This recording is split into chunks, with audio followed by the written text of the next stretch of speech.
Sir உங்க MLA எங்க இருக்காருன்னு உங்களுக்கு தகவல் இருக்கா? என்ன நடந்தது சார்? அதாவது நேத்து என்ன ஒரு 11 மணி போல என்ன வீட்டுல பாத்துட்டு நேத்து என் மகள் வீட்டுல தான் இருக்கேன்.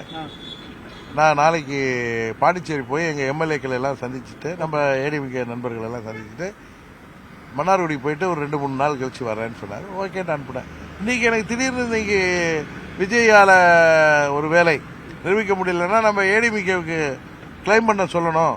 அவர்களை நம்ம ஜனநாயக முறைப்படி கிளைம் பண்ணி எல்லாரோட ஆதரவு பெற்று ஆட்சி அமைக்கிறதுக்கு நம்ம கட்சி ஒரு உறுதியாக இருக்கணும்னு சொல்லி லாயரை விட்டு இந்த லெட்டர் டிராப் பண்ணி எனது உதவியாளர் போய் காமராஜ் அங்கே இருந்தவரை ஒரு மன்னார்குடி கிளம்புறவரை இருக்க சொல்லி இந்த லெட்டர் ஒரு அரௌண்ட் 6:30க்கு கையெழுத்து போட்டு கொடுத்துட்டு போயிட்டார் அவர்.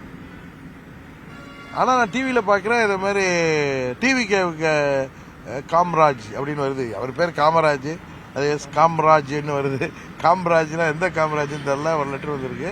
அதனால நான் இம்மிடியேட்டாக அந்த காப்பியை செக்ரட்டரியை ஃபோனில் அனுப்ப சொல்லி ஏடிசிக்கு அனுப்பி நான் பார்க்கணும்னு சொல்லி கேட்டு கணவர்கிட்ட சந்தித்து கம்ப்ளைண்ட் கொடுத்துருக்கேன்.